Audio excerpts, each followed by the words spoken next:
All right, everybody, welcome back to Survive and Protect.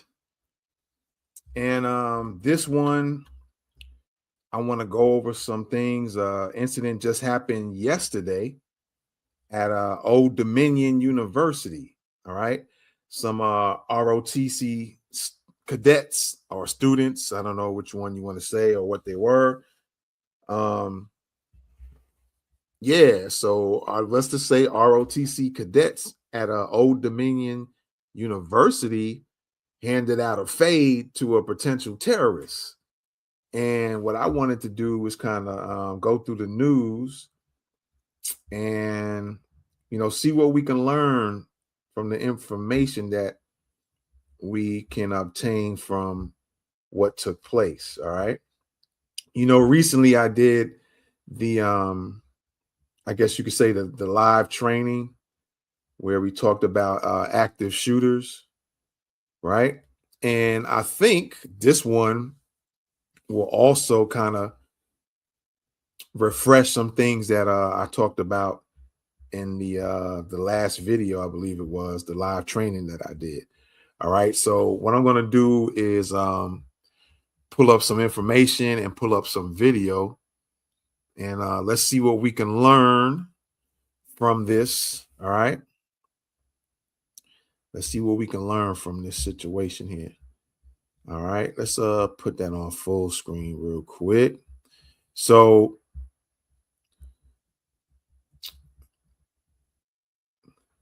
let me see here. Y'all hold on. Give me a second real quick.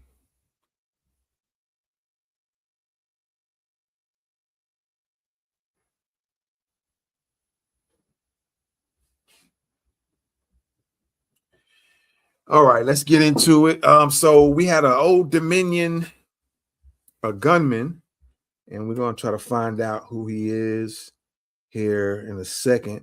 This, let me see. This is what investigators say happened. The attacker entered a classroom and asked if it was a ROTC class. Of course, with all the situation going on in Iran, right?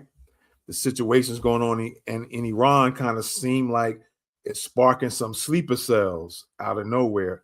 And if you guys ever go check out my podcast channel, Thoughts of the Week podcast, and I also have a channel called Thoughts of a Black Man, but specifically on Thoughts of the Week podcast, I've talked about some older videos. I spoke about sleeper cells in the US. So, with this situation going on in Iran, we have, seem like a lot of sleeper cells are starting to pop off. So there was the incident in Texas. There's also an incident that happened in Michigan. And then I think this is Virginia, Old Dominion, if I'm not mistaken. All right. Don't quote me on it. It's either Virginia or Michigan. I'm thinking Virginia, though. So these sleeper cell activities are starting to pop off. And this is where awareness, paying attention, situational awareness is supposed to be a part of your makeup every time you step out your residence. Sometimes even before you step out, you might want to look out the window and be aware of what's going on around before you even step out the door, if that's possible. All right. So, you can't keep thinking that we in a society that's just cookies and cream. Attacks happen, violence happens. And so you have to get your mindset familiarized with violence and be mentally prepared for this stuff. So again, what investigators are saying is that the attacker entered a classroom and asked if it was a ROTC class. I think some students might have said, yeah, told the person, yeah. This is supposed to be the suspect, by the way, that you're looking in the image. We're going to play the video here shortly. So ahead of time, this is fair use for learning purposes. for instruction. And of course, I'm going to do some commentary, whether people like it or not, even though this is like a self-protection channel. I think it all fits in. So it says the attacker entered the classroom again and asked if it was a ROTC class. When someone confirmed it was, this guy opened fired and killed the instructor. I think he might have shot somebody, a few other cadets, and injured them. Several cadets charged him and tackled him. During the fight, one cadet stabbed the attacker, killing him. All right, we're going to speak on this. The importance of having a knife on you, killing him and stopping the attack. Authorities said the cadets' actions likely prevented more people from being killed. All right. The FBI has described their actions as extreme bravery and courage. Sometimes, they can be, that could sound a little offensive or a little disrespectful, just depending on how you look at it, because the way society is today and the court systems and the law systems, people want you to be like a sucker. They want you to just kind of stand back and, oh my God, I'm being attacked, and don't have something in you that just tells you, yo, we're going to have to go in there and give this fool a fade or smoke this fool or murk this fool. They don't want you to have that type of mentality a lot of times. And, some people will get in trouble for attacking someone who is attacking them. And that's one of the things I don't like about the system, if you will. I want to say F that. If it's time to give somebody a fade and they harming you, you should love yourself and have the mindset of how you feel about yourself. Like, hey, I love myself enough that I'm going to try to take this fool out. I'm going to use extreme violence on this fool, right? So let's take a look at this. Let me see if we can pull the video up, right?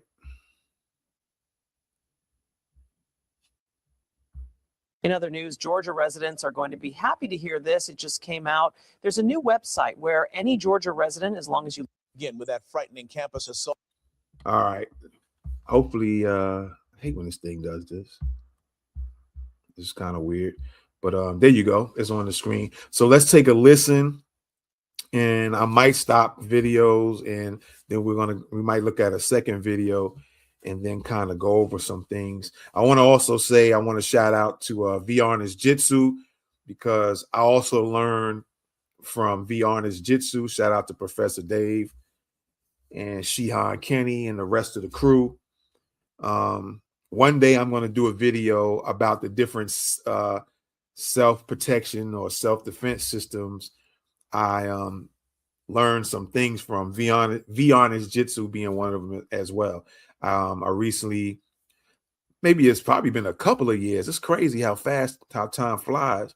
A couple of years I was on their live Zoom training. So learned a lot, and I still learn a lot from their videos. So definitely want to give them credit. But one day I want to talk about the different systems I learned some things from, because I'm sure a lot of you might be familiar with some of the systems that I might mention. And I'm going to kind of give my pros and cons about them, if you will, maybe one of these days. But I definitely want to shout out V-Arnest Jitsu, because I might also go over some things. One of them being the 10 Commandments of self-defense, which comes out of V-Arnest Jitsu. I might mention some things about that and about the system. All right. So just give me a second here real quick. Might be able to pull this up on the screen too in a little bit. I might just do that. If I have the app on here, hold on. Make sure I have this app is still on here. That will come in very handy.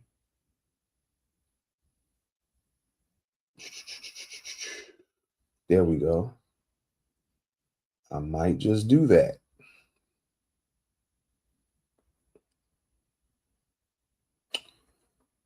Do I need to update this thing? Will it work for me? All right. So we'll get to that. I might pull something up from the phone here. That will actually help a lot. All right. So yeah, let's listen to this, man. Let's listen to this and see what's going on here.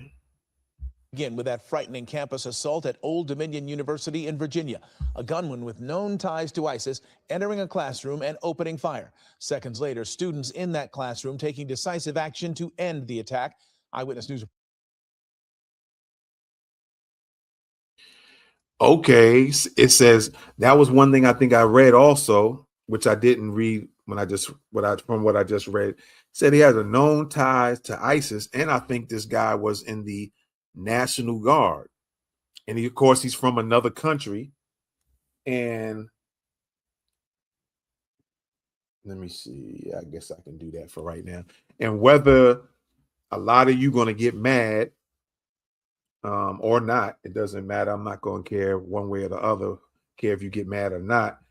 This also ties in. I say this is all part of self-protection.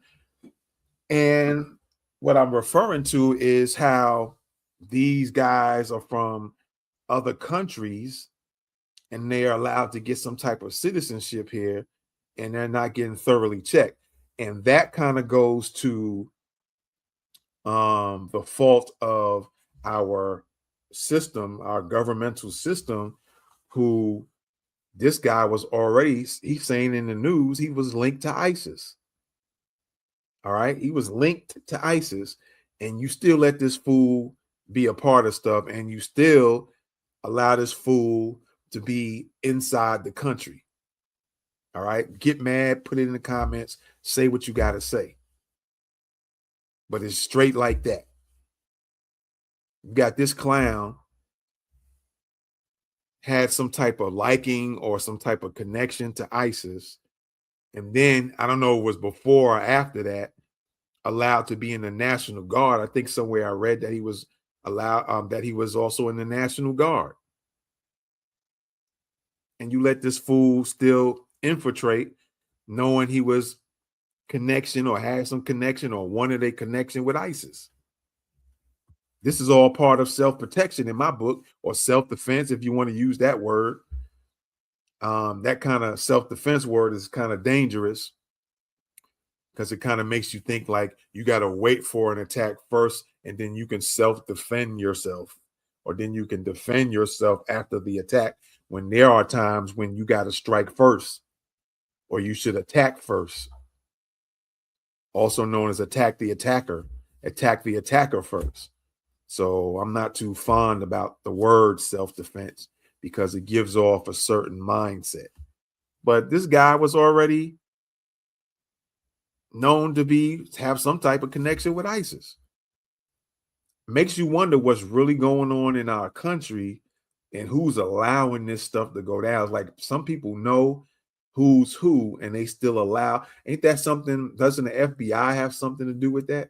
You know these fools, you recognize who they are one way or another, or local law enforcement had some run-ins or something, and somebody had to have some intel on this dude, but you still allowed him to be here. It seemed like some people in the higher law enforcement realms, like FBI or even CIA, some of y'all might need to get arrested for allowing these fools to be in here like this and attacking the country. It's almost like there's some people that some of y'all don't give a damn about this country, and you're working in these high levels of law enforcement. Something ain't clicking right, because there's a lot of sleeper cells. I've always said that there's sleeper cells right now, and they waiting to get activated, whether you believe it or not. Like I said, I have another channel where I talk more about this stuff because this is a self-defense channel, but this is part of self-defense or self-protection as well. Being aware, because it's not just about being aware of your immediate surroundings, it's also being aware of things that have been going on, sleeper cell attacks in the US and things of that nature, right? So let's continue to play this video. Reporter Michelle Fisher joining us now with new developments tonight. Michelle. Mark, this is now being investigated as an act of terrorism. The life of this man taken, the veteran Army pilot surviving combat missions in the Middle East during the early 2000s, only to be killed here on U.S. soil. And there could have been other casualties if it were not for those brave students confronting the attacker and ending his life as he. And I want to say this too. This is something I've been noticing over the years. All right.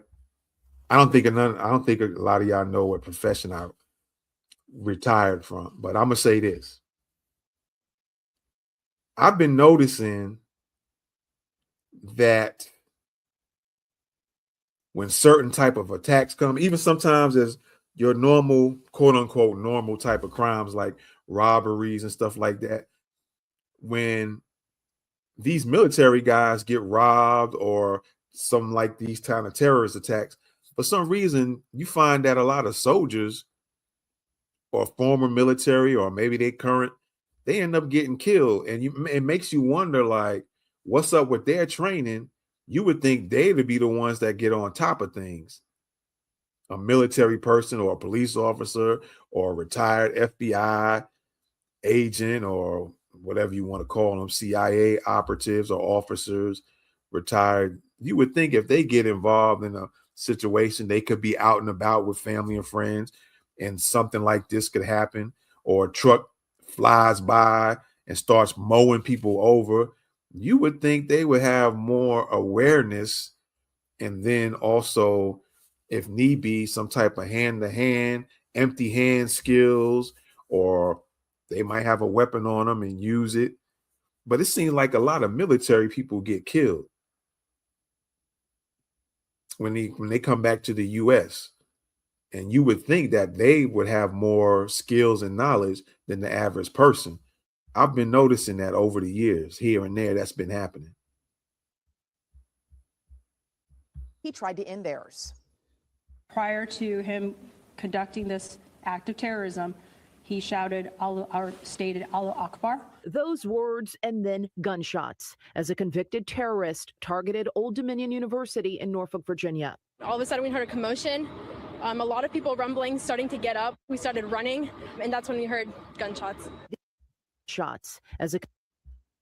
Also, I want to say, it seems like that's these are things of awareness skills. You just giving a scenario example. You running through, or you go into a Walmart, and all of a sudden you might be in one aisle, and in the aisle next to you, you hearing somebody yell out, Allah Akbar, Allah Akbar.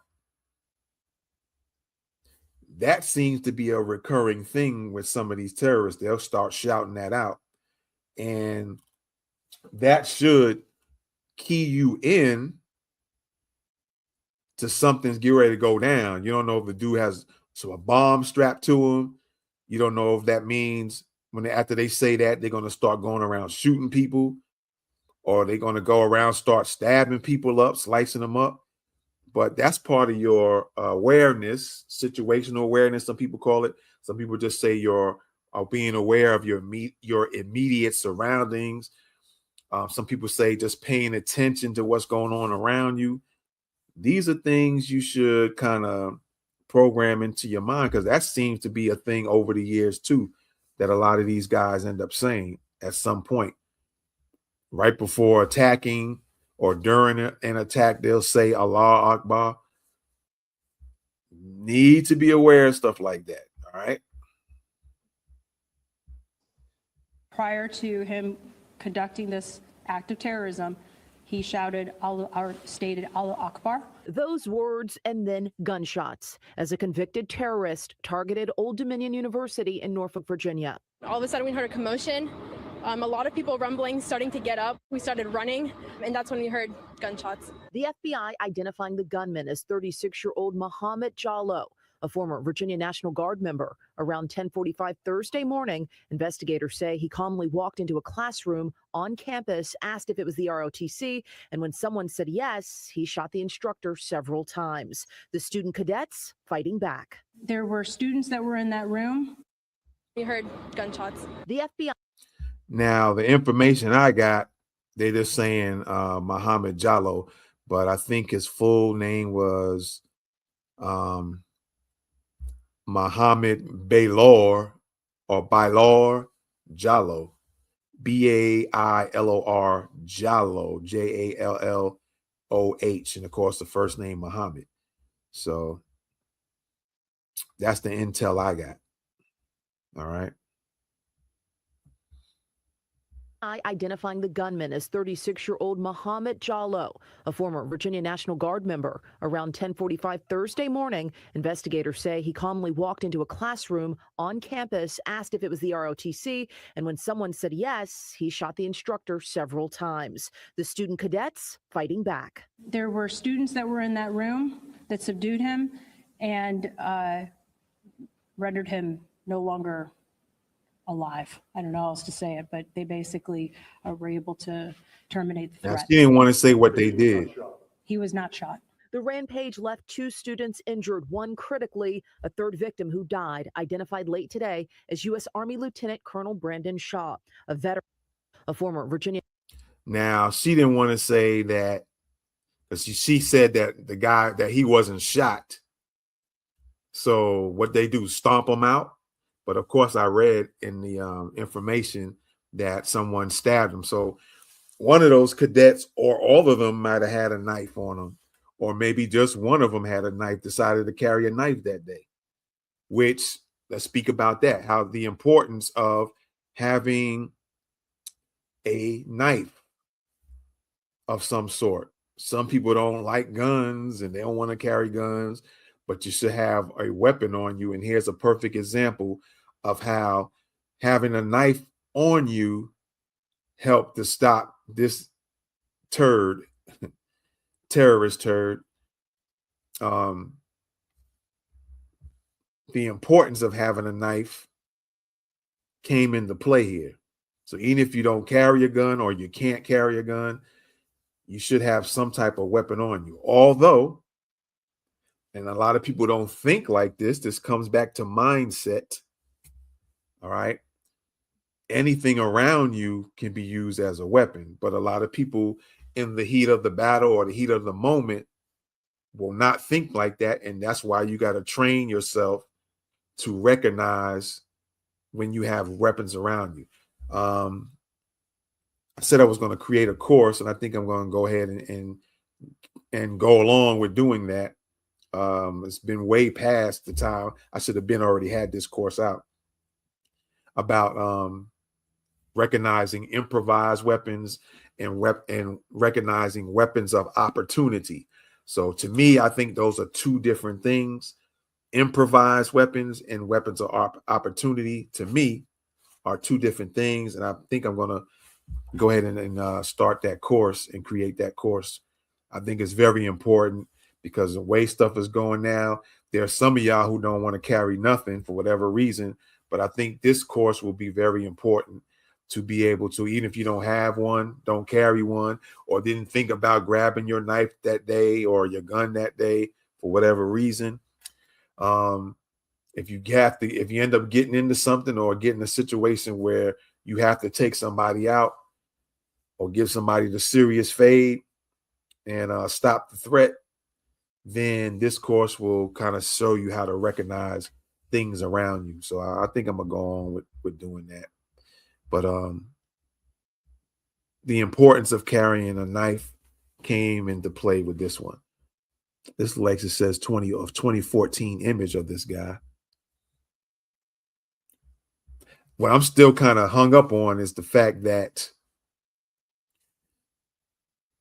somebody knew his connection with ISIS before or after this situation. And then he was in the National Guard at that. And then I'm still thinking of how our government, because this ain't the first time, been allowing these type of guys inside any branch of our military. And then they go out and do these attacks. They end up being sleeper cells. And there's some other things that come to mind. I'm not going to say it right now. That make me wonder about something else. Maybe I'll speak on it a little bit later. or maybe I'll speak on it somewhere else. But yeah, this country and the government and the military system is looking real suspect about some of these dudes they allowing to be in here. And I don't give a damn who gets mad about it. A National Guard member. Around 10:45 Thursday morning, investigators say he calmly walked into a classroom on campus, asked if it was the ROTC, and when someone said yes, he shot the instructor several times. The student cadets fighting back. There were students that were in that room that subdued him and rendered him no longer alive. I don't know. She could have told them that they stabbed his behind and probably stabbed him in the neck or something. But we don't know how the students, how many students or cadets, if you will, attacked this dude. How they did it. You know, was it something, a semi-planned thing? Was it something that they planned prior, maybe during their training? Maybe one gets the top and one tackles from the bottom. We don't know. We don't know if they were trained to swarm an attacker in situations like this, which is something I also brought up in that in our training on active shooters.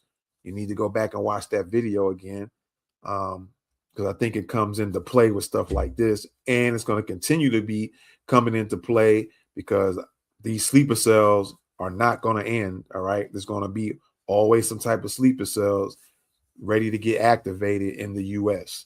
So go back and watch that video and also watch this and learn. But she said that like the students attacked them. We don't have the details as to how they did it, what was their mindset at the time, and maybe, you know, somewhere down the road, maybe these students will be allowed to speak on it, or they'll just keep them forever quiet and maybe release the names of the students and maybe their pictures, I don't know, or cadets. I say students, cadets. So we don't know how that's going to turn out. If they don't, maybe I'll start trying to do my little investigating and see if I can contact or be able to contact somebody that was involved in this and find out myself what was the strategy, what approach they took. But I would say this, speaking of Vianna's Jitsu and one of the 10 commandments of self-defense being the 3-foot rule, you definitely had to break that 3-foot rule in order to take the attacker out. I would also say they would have to, because we don't know, like I said, since it was mentioned that the terrorist was stabbed, and this lady here from the FBI didn't want to say that one of the cadets stabbed the terrorist, or maybe it was a few of the cadets had knives and they all were stabbing them. We don't know. You know, they trying to keep that on the hush, even though that's kind of out now as part of what took place. She wants to kind of hush it. But we don't know if it was one cadet or many cadets that had a knife and stabbing this dude up. We don't know if they stabbed them in vital target areas. You know, we don't know if they started stabbing him in his eyes, take his eyes out, stabbing him in the neck, side of the neck, or the jugular notch, you know, the vagus nerve and all that stuff are all around in this area.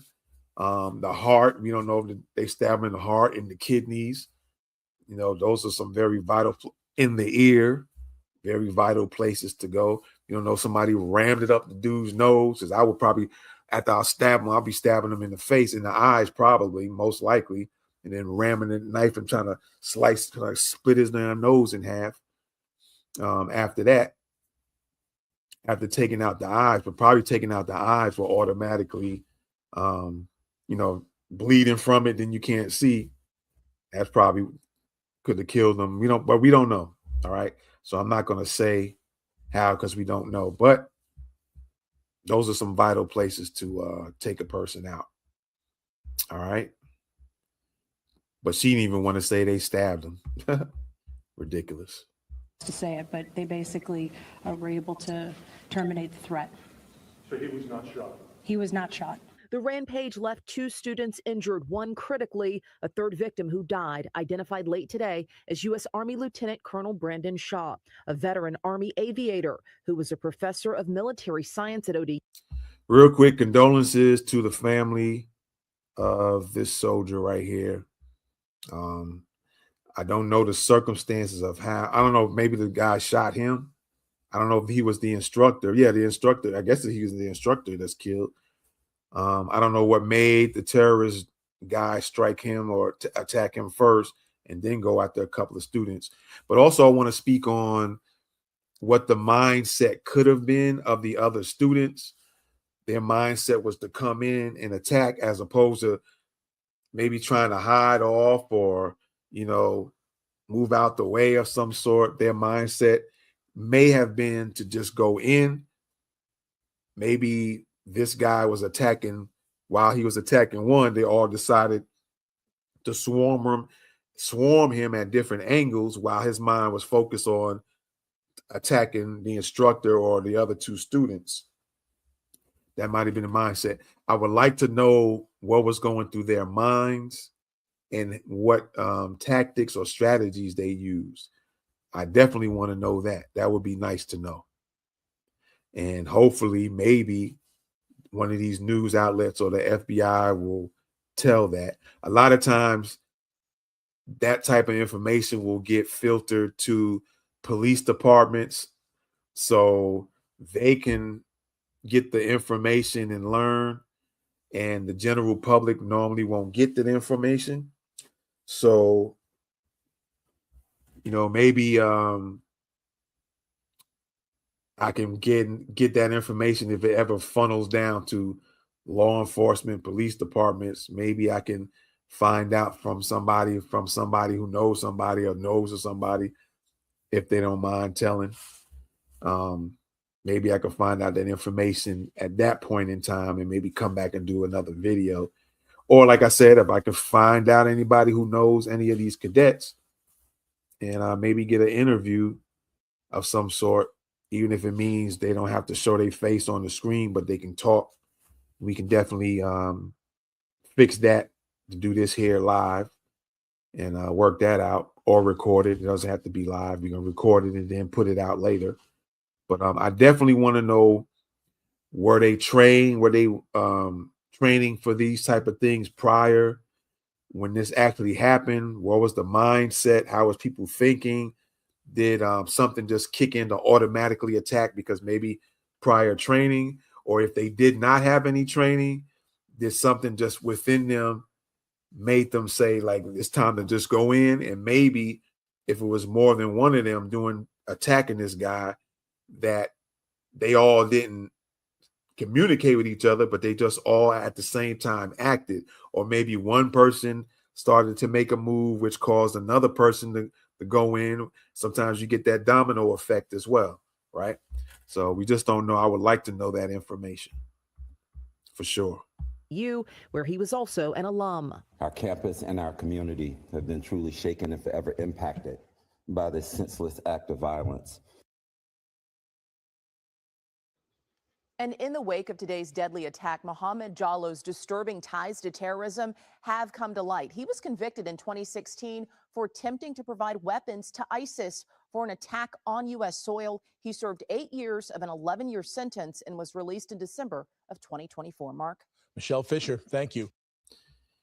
Now look at How that. do you go from zero experience to flying for one of the world's largest airlines? Let's find. We are not doing no commercials. That's definitely not happening. So he got arrested prior. And the thing they did not mention, which I read, I think he had some connection with being in the National Guard at some point. See, they always leave certain things out, maybe because they feel embarrassed or they don't want certain things to get out. But, you know, I'll find information out. But this guy was going to supply arms to ISIS or wanted to do it. This is all part of personal protection. This is all part of protecting the country. Now, we can start pointing fingers at what president allowed this and did that, and who, I don't know if the president was the one that had to okay certain things or part of their cabinet. But this is all part of personal protection, who you even allow in the country, and how much background checks have you done on these folks. And then even if your background checks on the people you allow in the country seems to be clear, after they do something like this, they should have been sending his ass out the country after that. Then this attack would have never happened, right? This attack would never have happened. This is crazy. You know? Let's put that on right there. Let's keep it right there. So, yeah. I want to, again, shout out those ROTC cadets that decide to give this clown a fade. I forget what's country. Let's see if I can find some other info real quick. All right. Let me pull this back up here. Shout out to y'all ROTC that handed out that fade, that permanent fade. Gave him the permanent fade. You know what I mean? Let me see. We're going to watch another video real quick as well. Let me see here.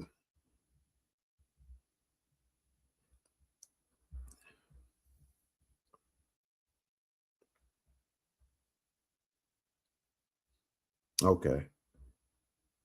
Well, let's check out this other video real quick.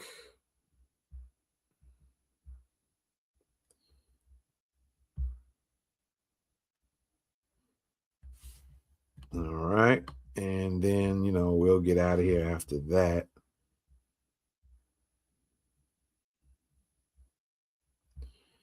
Let's see what we got here. All right. Let's see what they're talking about real quick. Where's the other video at?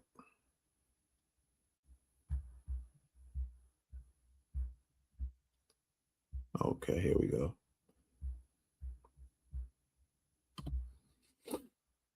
Let's see what they're talking about here.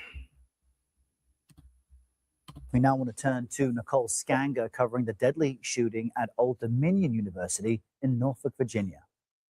Active shooter on the ODU campus. Shots rang out at Old Dominion University's campus Thursday, sending students scrambling for safety. But at that time, it was just fight or flight, so I grabbed everything I could and just ran straight out the back door. The FBI identified the gunman as 36-year-old Mohammed Baylor Jallo and said it's investigating Thursday's shooting as a terror attack. Prior to him conducting this act of terrorism, he stated Allah Akbar. Police say the shooter walked into an ROTC training class, killing the instructor, a retired Army officer, and wounding 2 others. There were students that were in that room that subdued him and rendered him no longer alive. Students confronted the gunman and one killed him with a knife. If not for them, I'm not sure, what else he may have done. Jallo, a former Virginia National Guardsman, pleaded guilty in 2016 to providing support for ISIS, apologizing at the time, saying he was disgusted by the terror group. There you go. Former Virginia National Guardsman pleaded guilty in 2016 to providing support for ISIS, apologized and said how you disgusted with ISIS, but yet you wanted to supply it. I don't really understand that one. We'll have to kind of listen a little bit more. Sentenced to 11 years. So let's listen into this a little bit more, see some more detail, because that doesn't make sense to me.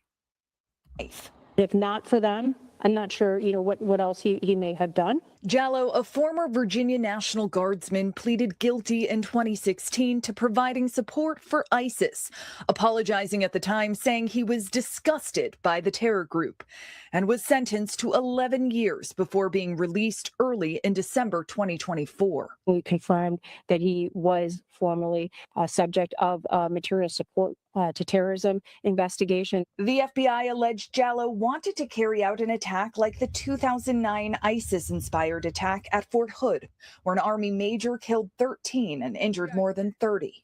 At Old Dominion, Police Chief Garrett Shelton said protecting students is his top priority. Every one of these kids are my kids, and I treat. Yeah. So he wanted to carry out like I think it was a soldier in Fort Hood that carried out a terrorist attack, and these things are not going to go away. So you better start getting your mind set in a different way. Start training yourself to be aware of what's going on in your immediate surroundings.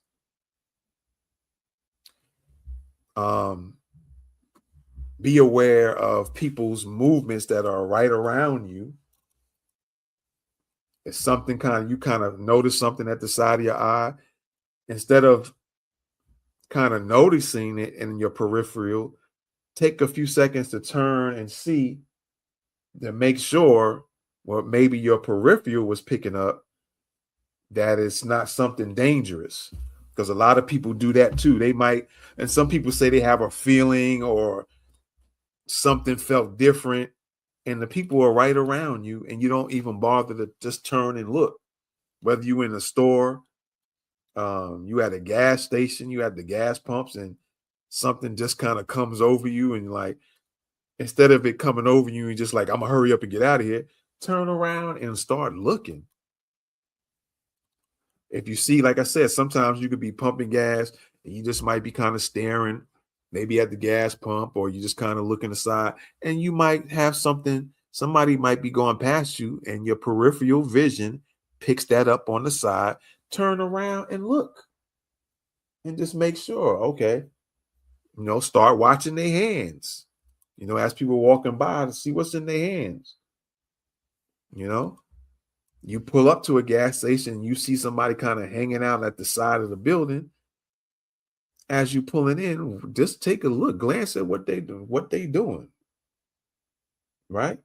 You might decide to just go ahead and pull off and go to another gas station. If you decide to get out, keep your eyes out, scan, look around. Just don't keep that tunnel vision just staring right there and not looking and not removing things so you can see what's going on around you. I mean, come on, man. It's a new day. All of this is self-protection. Being aware of your surroundings, being aware, period, is not only to what's going on in your immediate surroundings. Being aware is what I'm showing y'all now as well. You are now aware that these sleeper cells come out, and you should have been aware in the 80s. They've been sleeper cells since the 80s, as far as I'm concerned, or even the 70s.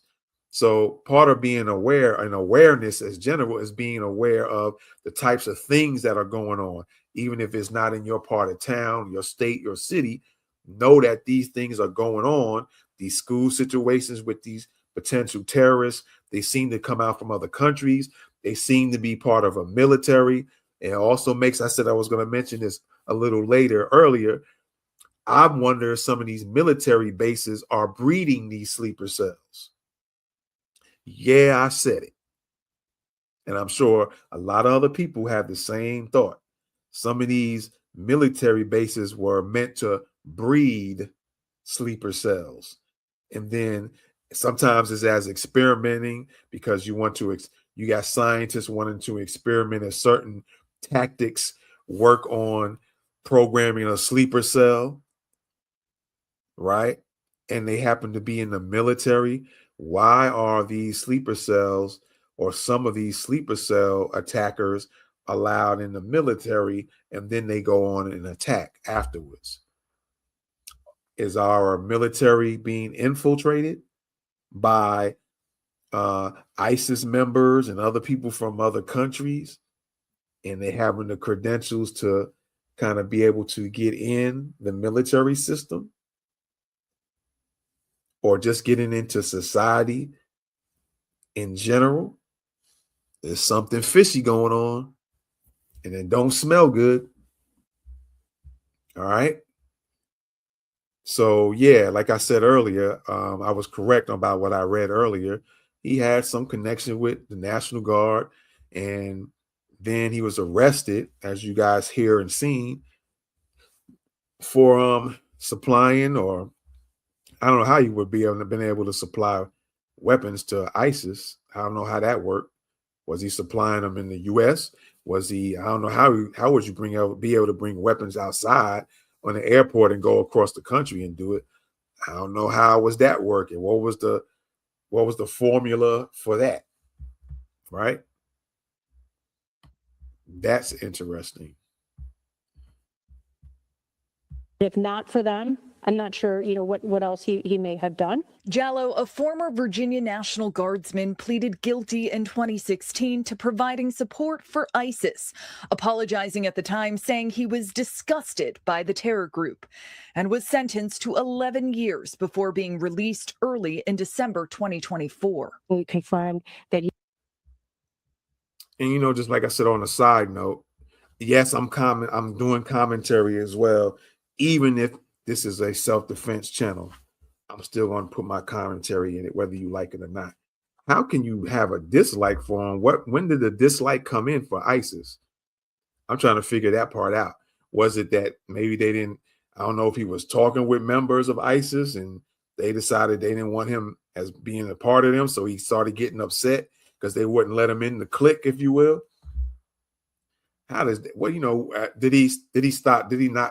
did he start not liking them after he was arrested or maybe he was able to get through and supply some weapons to them before he got caught? Did he not like them after that? Did he all of a sudden, because I got caught, I don't like them no more? When did this happen? How did that play out? What was that process? That's kind of odd and weird too. He was formerly subject of material support to terrorism investigation. The FBI alleged Jallo wanted to carry out an attack like the 2009 ISIS-inspired attack at Fort Hood, where an Army major killed 13 and injured more than 30. At Old Dominion, Police Chief Garrett Shelton said protecting students is his top priority. Every one of these kids are my kids, and I treat them the same way and protect them the same way as I would my own children. One victim remains hospitalized in critical condition, while another student already has been treated and released.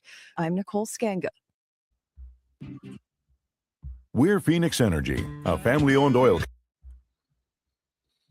All right, so there you have it with that.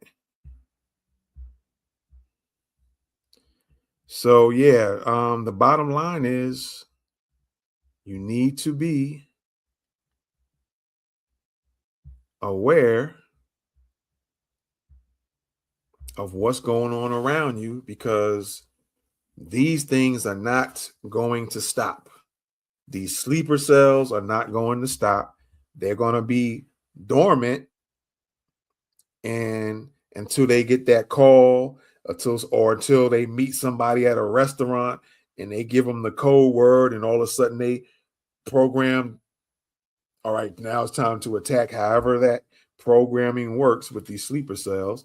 Or they just might be, maybe they're not programmed. Maybe they're just somebody that's highly motivated into wanting to attack Americans, right? And so, like I said, they get the call, they get the email, they get the text, or they meet up somewhere at a restaurant and, they get the code word for the go. Or like I said, they can get the code word that programs them because maybe they were hypnotized or however those things work. For y'all who believe it or don't believe it, that's up to you, how it operates and how it works. However they get the call to do the attack. And it's funny, like, being that this Iranian situation has popped off, that now you get these attacks happening in the U.S. Michigan, Old Dominion here in Virginia. I was correct about the Virginia. And then you had the Texas situation where the Senegal dude is with the property of Allah on his sweatshirt, and then had the Iranian, supposedly the Iranian shirt under it. And a lot of people could say that these are like the false flags. But even if so, these can be real false flags. These can be false flags that happen for real. Something you need to think about as well, because false flags kind of indicate that attacks happen, but they didn't really happen because you can't get the victims and they're keeping everything so hush, and you don't get to talk to the people that attack this person back.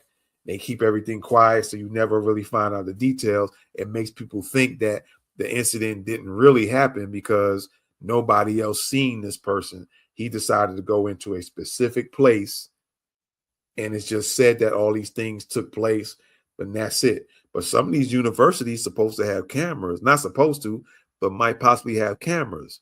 Let's talk about that. You know, when is some of this video footage going to show up? If they had cameras, or if it ever will come up. If any video footage will ever come up at all. All right. So hopefully I said some things that we can learn from.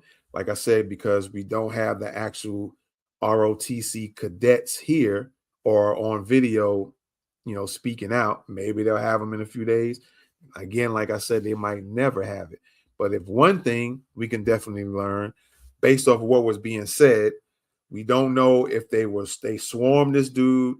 Apparently, he got stabbed. We don't know if it was stabbed by one cadet or multiple cadets. We don't know how many cadets were in the classroom at the time. We don't know what the mindset was of any of the cadets as far as wanting to go into attack.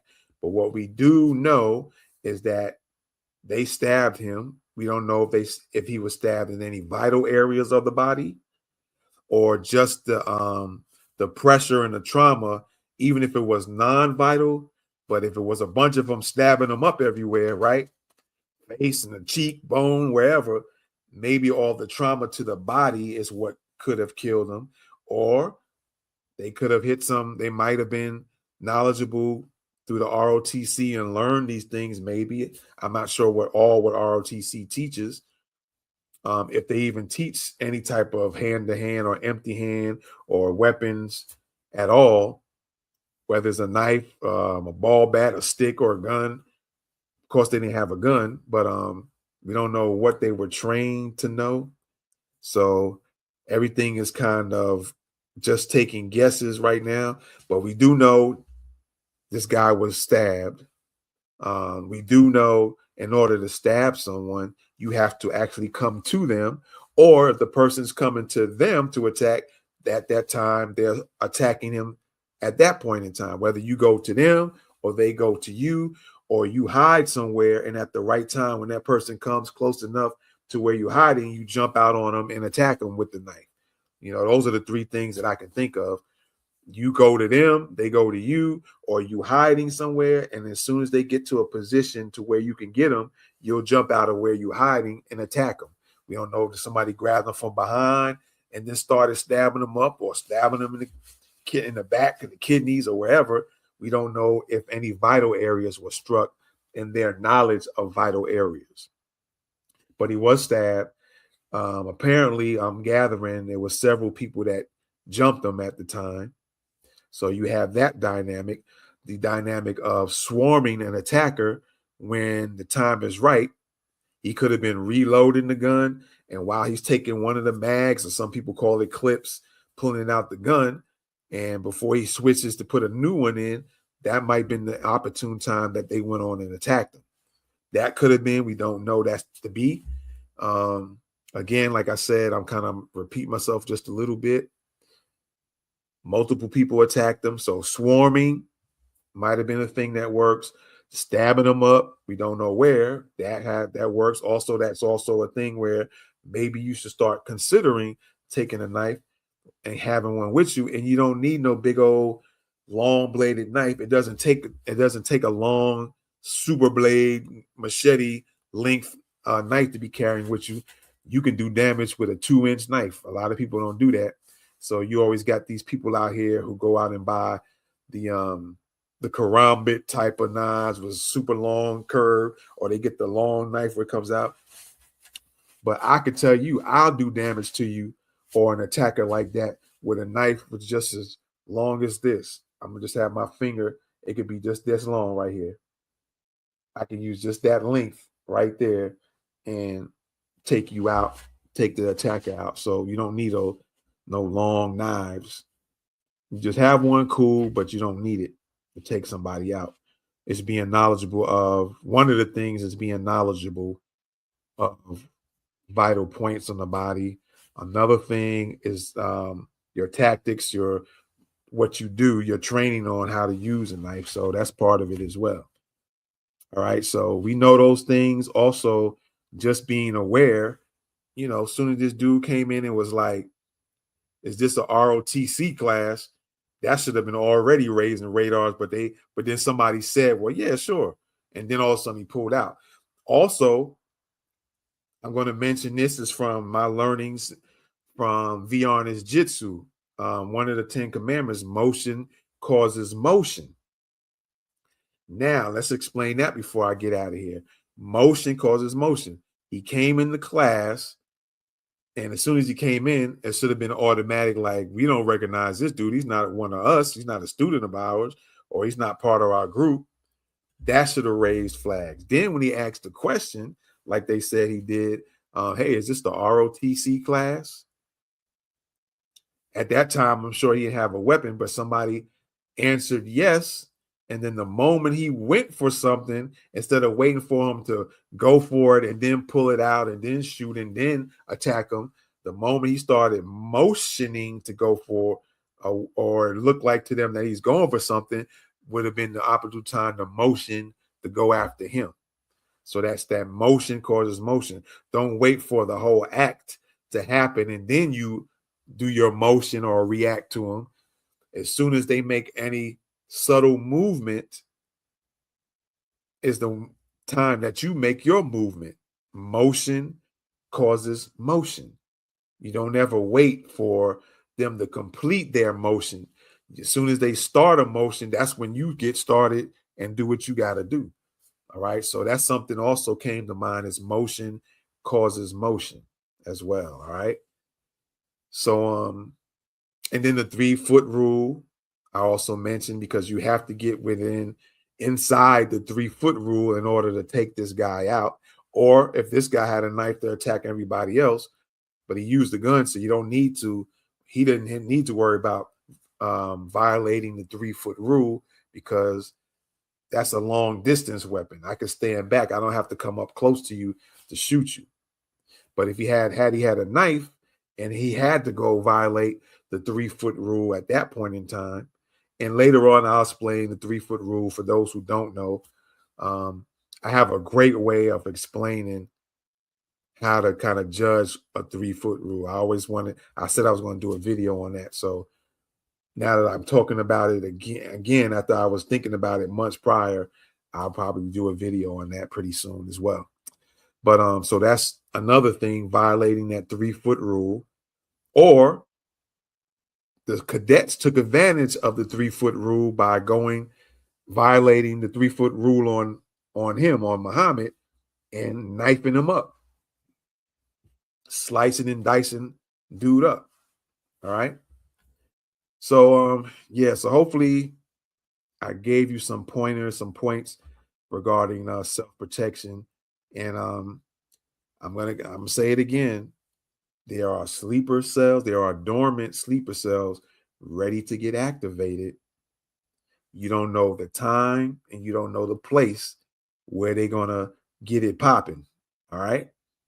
So that means once you step your first foot out of your door, your residence is the moment you need to start being aware of your immediate surroundings. And to go further, you need to start looking at news and being aware of the activities that are going on, because that is part of self-protection, self-defense. Awareness does not only, I said this before, it's not only paying attention to what's going on around you when you're coming out your door, walking to your car, when you're walking from your car to go to inside the store, when you're leaving the store to go back to your car, everything in between those situations, paying attention. All right, I'm leaving the store and walking to my car. Let me pay attention who's on the lot, whose windows are rolling down in the cars that are driving by. Because that one window that's rolled down could be the person that pulls out a gun and starts shooting people. Things to be aware of. That's another video for me to make as well. All right, I think I did one like that, but I might need to do it again. So awareness is not just paying attention to what's going on around you. You need to be aware of events that are self-protection related or self-defense related that's going on, whether it's in your town or somebody else's town, because don't ever think it can't happen to you.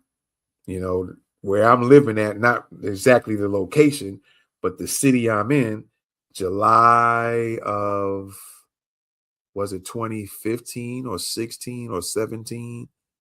There was what could be dubbed as a terrorist attack in the city I'm in, all right, currently. And so, and the guy went to some military related places and did his attacks. So don't ever think, and it's a place where where I'm at, where people might think, oh, the stuff like that might not happen here. Just put in your mind, it can happen anywhere. You can be going on vacation to Washington State and something pop off there. California is getting, their police departments in California are getting warnings that, you know, Iran might be sending drones to California and, you know, taking people out with drones. Whether that happens or not, don't ever think that it can't happen. It might seem far-fetched. You might feel confident about our military, and yeah, you should. But you still should, if it's even a 1% possibility that could happen, you need to get mentally prepared and then start figuring out a plan on what you could possibly do. Things you could do, possibly do, how you could protect yourself. Ask questions to other people. Try to find somebody, try to find some special forces people, retired or whatever, because I hear a lot of retired special forces live in Texas and in Tennessee. I'm sure they are spread all around in different states, but I'm hearing the majority of them are Texas or Tennessee based living. So go figure. Why that is, I don't know. It's something to it that they live in Texas or Tennessee. Maybe it's the laws in those states that allow you to be able to have certain things on you and stuff like that. It might be the laws that have something to do with it. Other states their laws might be funny on weapons and stuff like that. And again, like I said, you know, people who don't need them, don't need to have any weapons on them. Of course, they don't need them. But it's bad if you have the country or different states or the cities in those states that make you feel like you shouldn't protect yourself. You just go on and get stabbed up, go on and get shot. Don't defend yourself. That mindset got to be done with. Forget all that. You just deal with the consequences later by going to court. Hopefully, the system will understand that you legitimately was protecting yourself if you have to take somebody out, and not on this funny acting stuff. Well, because our laws is this, you're not supposed to you wasn't supposed to have a weapon because our laws say you ain't supposed to have that. You're just supposed to just try to run away and get shot up or stabbed. Oh, well, it's a new day for all of that. Start feeling that you're worthy to protect yourself, that you're important enough that you should protect yourself from getting killed. Start feeling that way and start believing that you are allowed to protect yourself regardless of what the goofy laws that some of these states and cities have. Deal with the consequences later. At least you be alive. All right. And then hopefully the court systems will be understanding in those type of circumstances. Not that you're just going out and trying to just stab people because you just feel like it, you're mad one day. I'm talking about protecting yourself because it was a legit reason to protect yourself. All right. So I don't want that to get twisted at all. All right. So yeah, there you have it. I appreciate y'all once again. Shout out to the ROTC cadets who handed out that permanent fade. They laid him down right where he stand, right where he stood, and gave him that permanent fade. Now, this might come out later. People might say, oh, that was a false flag event. Such is life. Whether it is or not, I think it was well worth talking about this situation and learning something from it, whether it be one thing or false flag or not, you know. So again, shout out to y'all. This is my salute. No gang related sign. It's just how I do it. All right. I'm not a part of any gang or anything like that. I can just salute to y'all. And maybe they'll allow y'all to speak and talk about, you know, what you did. Maybe after their thorough investigation, maybe some of y'all can come out and speak about what happened. And like I said, I want to know your mindset. I want to know if you had prior training. Did you learn something from the ROTC as far as personal protection, empty hand techniques, how to use a knife, where to attack somebody with a knife, things like that. Mindset, again, like I said, any prior training. Did you have prior training on your own, personal training yourselves outside of ROTC? If ROTC taught you anything about protecting yourself. So maybe that'll come down the pipe once they kind of clear their little investigation up. All right. So with that being said, always survive and protect.